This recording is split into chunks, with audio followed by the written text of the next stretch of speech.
All right, y'all. Hello and welcome to this week's episode of the BFF podcast. This episode is brought to you by RMK Productions. I am your co-host, Crystal. And I'm Kaisha. And on today's episode, we have some very special guests, and we are going to be talking about what, BFF? We're going to be talking about marriage with a different point of view, for sure. So who are our guests today, Crystal? So our guests are very dear friends of both of ours, Thomasina and Roberto. And I will let Thomasina introduce herself, and then Roberto, you can follow, and then we'll get into the Q&A. Yay! Hello, everyone. My name is Thomasina. My social media tag is at Ariel Coco Fire. I am on Instagram and TikTok. Don't know how to use those, so I don't know how to use anything else. And I go by she, her pronouns. Very nice. Welcome, Thomasina. Roberto. Hello, everyone. I'm Roberto. I go by he, him. I am married to Thomasina. That's his job. He shall remain nameless on social media. Excellent. So, Roberto, tell us the story of how you and Thomasina met. Okay. We had a mutual friend who I went to community college with while working for my associates. Her name was, doesn't matter what her name was. We had a mutual friend who introduced us. I did like her, but she was married. And so we were you liked who? You liked the girl. The friend? Okay. The friend, yes. So, and, but she was married, so that was not going to happen. So, so we were really good friends. And she introduced me to Thomasina at a graduation party for her sister. And that's where I met Thomasina. And was it love at first sight? I wouldn't say love at first sight, but I was very attracted to her. I thought she was gorgeous, very cute, and she had a bubbly personality for sure. Thomasina, you look like you object to that. You thought I was a bitch. Thomasina, your face literally looked like that Muppet. I forget his name, but he always had the frown. I was trying to keep my face in check too. So that can't happen. Yeah, I guess not. Beaker, I think is the name. Anyway, so Thomasina, tell us your side of the story. My friend called me. We didn't text back then because back then the phones had 9 buttons, so we're not going to be sitting here doing all that. So I believe she called me and said she had a friend from class who was interested, and that he was in class with both her and my father, who I am estranged from. And I was like, and he still wants to meet me. He met him first and he still wants to meet me. She goes, yeah, he's really nice. He talks a lot, but he's really nice. Oh, okay. Sure. At this point, what do I have to lose? Because unfortunately I was in nursing school at the time, so I wasn't dating anyone, but the prior relationships I had been in were nothing to brag about. They were dysfunctional at best. So he didn't have a high bar to meet, but I was also kind of in the point in my life where I was like, I really don't have time for bullshit right now. Like, my focus is on graduating nursing school, being a nurse, and getting my life together. It wasn't about dating and being in relationships. So if it works out, fine. If it doesn't, I'm not going to put myself into any more screwed up situations. Okay, go ahead. So how old were you when you guys met? The graduation party it had to be, because we started dating in 2004. So the graduation party had to be in 2002. So I was 20. Okay. Roberto, you were the same age? I was probably, with graduation, if I do the math, probably 21, just a little past 21. Okay, so it wasn't a little bit uncertainty at first, and then after you guys got to get to know each other, what was it that, like, what were your first thoughts in meeting each other? Like I said, I thought she was cute. I definitely wanted to get to know her. But at the time I was in the middle of possibly seeing someone. So I was kind of, I don't know, I was keeping my options open. Clearly, because you had a crush on one. I was Yeah. gonna say, No. come on, like, let's get the real tea here. So I know.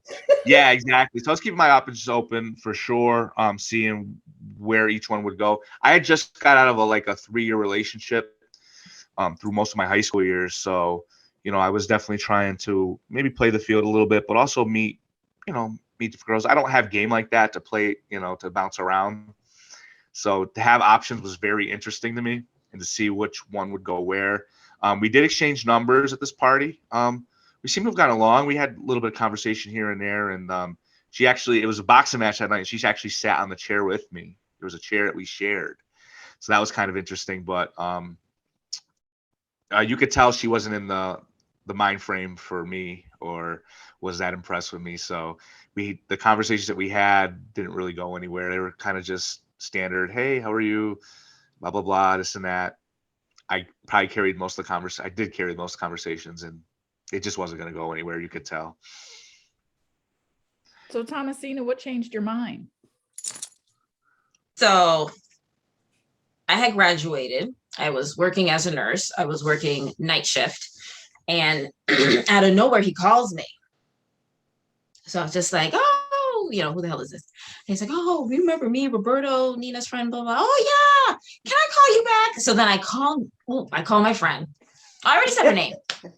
I called my friend and I said, bitch, what the fuck? You gave this fool my phone number? Like, what the fuck are you doing? Oh my goodness. And she's like, just give him a chance. Like, what do you have to lose? Like, at this point, what do you have to lose? And I was like, child, listen, I don't have time for this. And she goes, you know what? I'll make you a bet that it's going to work out. Because in the meantime, from when I had met him the first time, and then we were talking, and then he started dating his ex, to when he called me, I was like dabbling with a few guys there that was totally like, it put me in an emotional place where I was like destroyed.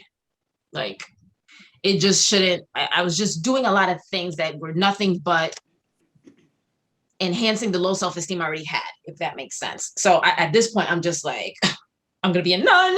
And I'm just, so she's like, what do you have to lose? And I bet you this will work out. I said, bitch, I bet you it won't. So it was like a bet without terms. It wasn't like, oh, I'm going to buy you this, or I'm going to give you this much money. It was a bet without terms. It was just to prove who was going to be right or wrong. So I basically went out with him to prove her wrong. And 17 years later, this fool is still in my house. So clearly, I lost that bet. Good thing you didn't bet money. Bitch, I know. That's what I said. Oh, goodness. So how long did you guys date before getting married? 3 years. 3 years. Oh, wow. Okay. Mm-hmm. So at that time, that wasn't too long ago, so to speak, for the question I'm about to ask you. Mm-hmm. Is how was it? Did you see any issues publicly or anything being an interracial marriage? I did. Well, we have to tell the viewers who can't see this podcast what we're talking about, because they don't know that this is an interracial couple. Oh, true. Okay. So we have Thomasina and Roberto are an interracial couple. And Thomasina is a very strong Black woman. Yes, honey. And Roberto, I have to say, a strong man to deal with Thomasina, is Puerto Rican and white. So y'all just really like interracial. So Yes. So what did you guys, what was it? How did you guys experience anything? In the beginning, so his race was never an issue for me. The one thing about me is I don't judge people based on race. I know that your experiences moving throughout this world and living your life are different and framed by your race, but I don't judge people by their race. I fuck all races, child. So we have black and Puerto Rican, we have white, bitch. I was going through the whole fucking rainbow coalition. So equal opportunity. I like it. Yes, honey. Equal opportunity pussy here. So love it. Not anymore. My pussy is retired because I am married. But meeting him and him being white and Puerto Rican, it wasn't like, oh, I've never been with a white guy before. Bitch, yes, I had.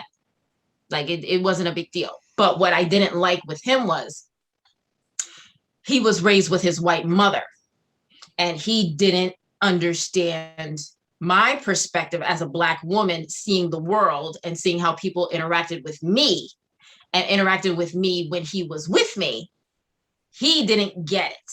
So the beginning years of our relationship were very mentally exhausting for me, trying to teach him how the world treats me differently and him saying things that he should have been cut for. Oh, okay. So like, what's a good example? What was the treatment? If you So can we recall. go out and I would see other couples there, but they were same race couples. And because of where he used to live, it's a predominantly white town. So let's say if we were out in his predominantly white town, you could see people staring at us. And it wasn't just staring like, oh, I like her outfit or oh, I like her ass. It was like staring, we're walking by, and then they turn and break their neck to continue staring at us. And I would notice it. I would tell that to him.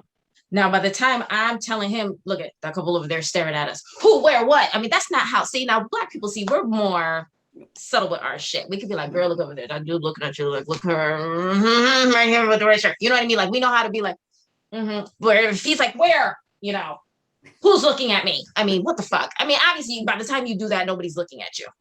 Or they're talking shit with their people so that they can all look at me. So by the time you turn around and tell me no one's looking at us, I'm looking at them looking at us. And you're telling me it's not happening. Little things like that. But I told him, when you see it, when you realize it, you won't be able to unsee it. So with time, you will see it as long as you open your eyes and your mind to it and not deny what I'm saying is true. And the day he first saw it, honey child, I still remember that. And I didn't even see it this time because at this point, I'm like, I don't fucking care. We were at Denny's. I don't even know why the hell we were at that trifling ass place, but we were at Denny's.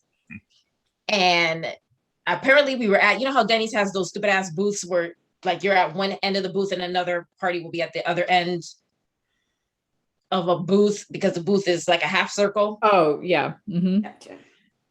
So they were, if not on the other end of a booth, they were at a table next to that end. But either way, they were facing us because of the way Denny's is set up.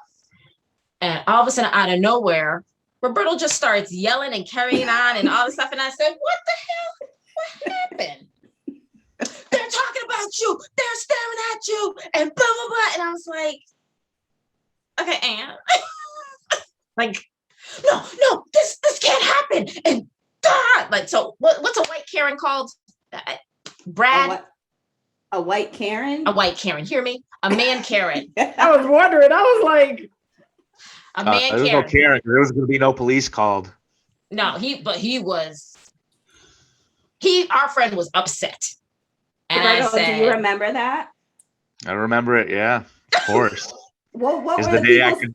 it was the day I could never unsee it again. Wait, so what were the people saying? Do you remember? So basically, she was telling me a story, and you know how she gets very animated.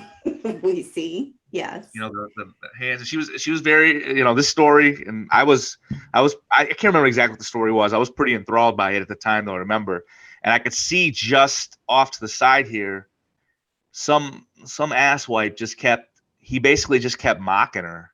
He's like, oh yeah, just like LaToya said, shit like that. Oh yeah. And I was like, I'm looking at this guy. I'm like, am I seeing this right now? So, but she did a good job of holding me back because I was ready. I would have hurt that person for sure. I was not well. Wow. And from that day, like you said, I could never unsee it. Like Wow. I said. Mm-hmm. Mm-hmm. You know, you So go, I had never dated a black woman before. So, that was going to you be my know, next question, Roberto. yeah. So, yeah, Was Thomasina your first black woman that you dated? first and only. And, you know, there was a lot of ignorance going into it. You know, you think and it's, you look back now, with the culture and the way things, the way the cultures operate in this, and the way society, and just these things are put into your head, and you don't. It takes learning, and it takes just being around others, especially not let's say your own kind, to really start seeing these things. But you're from a very white town. There's a lot of ignorance about certain things. I remember just telling them I was from Springfield. Oh, did you get shot at? Like, no. So it's definitely it was a culture shock for myself, for sure, moving to that town, and then in many aspects learning Thomasina's world, for sure. And this was what year did you guys start dating? What year was that? 2004. So in 2004, you were still getting those kind of remarks and comments and looks. And if we think about, what was it, 1967 was the ruling of Loving versus Virginia with interracial marriage. And, so that's the 60s. And here, fast forward to 2007, in some respects, being born in the 80s, that it doesn't seem like that big of a gap time frame, but it's really not. It is, but it's not, right? And being supposedly in an area like up north where we were supposed to be more progressive, right? Progressive, right, in air quotes, and yet still seeing those kind of reactions and treatment.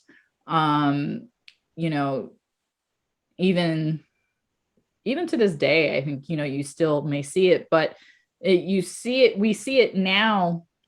It's more common on public TV, right? That's been a big shift in public television as well, where, commercials even have, interracial couples with biracial children. I'm glad, they got that right. Being biracial myself, growing up, even as a child, I was raised predominantly with my father's side, who is Black. And I have, going through school, though, because they only saw that part of me, they always took me as just Black, and if I was with because my son's father is white, and with him, everyone looked at me as Black. I wasn't biracial, I was Black. But if I'm with someone who is Black, then people look at me as, oh, she white? She biracial? What is she? I'm not really Black at that point. So, so I definitely understand, the looks and the, typical, people's perceptions, for sure. And obviously those things did not break you guys. You were able to overcome them and stay with each other, which is awesome. So given personalities, though, because you guys have two different personalities, two different personalities. So how, having never been with a Black woman before, Roberto, how did you learn to handle Thomasina's bubbling, strong personality? I would have to say on a case-by-case basis, um, through time and just listening, or doing my best to listen. Listening hasn't always been my strongest point. So once you see it and stuff, that's definitely by experience for sure helps with all that. And then you could tell when Thomasina is serious about something, and when something means a lot to her. So learning about your hair, that's a whole huge thing as well. The treatment of it, how it's different than my hair, how it's an all-day event to go to the hair salon. That all that took time, but I always tried, even though I probably thought I was more open-minded than I actually was, for sure. But I definitely wouldn't ever say I was closed-minded. It just took me time to see things and learn things, for sure. And it just took, for with Thomasina, it just took case by case, day by day, and just trying to listen and hear her concerns. And so I would say definitely for that part. Do you feel like even after 17 years, you're still learning? Oh, I think life is learning. So you're always going to keep learning as you go along. Learning about, rather it be history, cultures, even with the person you love, and you go through all these changes, and you develop as a person, or unfortunately for some, go backwards. But I think we try to be forward here, for sure. And it just takes, definitely takes time. And but I've always tried, I definitely, especially now that I'm older, try to be open-minded to a lot of things. And I think that's my life has definitely been much richer for it. Yeah. And I owe that, a lot of that, to Thomasina, no doubt about that. What about for you, Thomasina? Did you, we're talking a lot about what Roberto had to learn about more of the Black race, but what was it? Was there anything that you had to adjust to or learn about his background? Yes, only because I know, living in this country, in this environment that we live in, I feel that Black people know how to act in a white world as opposed to the other way around. So when I was in school, I was always in the advanced classes, which were all white, except for me and my best friend, who was Puerto Rican. I was on the volleyball team, all white, except for me and a few Puerto Rican girls that were on the team. I was on the track team. It was all white, except for me and a few, there were less than 5 Black people on the track team. I mean, I thought I know how to act around white people so that I don't draw too much attention to myself, and I'm not perceived as a threat to them. But at the same time, in doing that, I'm diluting myself so I'm more palatable to them. So what happens is, when you're in a relationship with someone, behind closed doors, I'm not going to be acting like that. I'm going to be myself, and I'm going to be loud, and I'm going to be with my hands, because that's how I talk. Because when I'm quiet, you already know I'm plotting your death. So me being quiet is not a good thing for anyone. It's just not. And he knows it too. If I'm too quiet, he's like, oh. And I see him texting. Now he texts Crystal like, I fucked up. What do I do? Because she's not talking to me. Like, she's giving me one-word answers. Do you know what I mean? So now he's almost valuing all this. He knows that that's me being me. Now, on the flip side, me trying to get to know him, I still remember us arguing about, actually, I have one right here. Okay. So I have 2 of them. I'm going to show you this. It's just a coincidence this happens to be here. So see, so Crystal, what is this? Sharpie. Bitch, see, because you had a white husband. See, this is a marker, bitch. This is a fucking marker. Permanent marker. It's a marker. He's calling it a Sharpie. What the fuck is a Sharpie? Now, mind you, I have, now look at, now I read it. Now look what this shit says. Okay. Sharpie. Bitch, I never knew that's what this said. Never knew, because this one's a Bic one. So it just says a Bic permanent marker. So to me, this is a permanent marker. He's like, yeah, do you have a Sharpie? I said, I don't know what that is. What's a Sharpie? I'm thinking a knife. I'm from the streets. I lived in the ghetto. Sharpie, sharp, knife. What the fuck is a Sharpie? What are you talking about? It's a marker. Bitch, didn't say marker. Razor, shaver. The shit is a shaver. It shaves. No, it's a razor. Bitch, what are you talking about? What is a razor? Oh, see, I say razor. Razor blades? Now, razor blades? Come on now. Now I interchange the two. I've never heard shaver. Well, electric shaver. So it was a communication thing of our whole relationship has been a communication thing. I don't know what he's saying. I don't know what this white boy's saying. I don't know. But again, if I need him to learn the world through my eyes, I have to do the same thing. So I feel like our relationship and our differences where we both could have said, you know what, you go back to your white people and I go back to my Black people and my Puerto Rican people. Well, I was doing everything. So I go back to whatever the hell I was doing and we just keep it like that. We took the time to get to know each other on a deeper level, get to know what the world is through each other's eyes, which makes us stronger people individually and then together. I love that. I love that.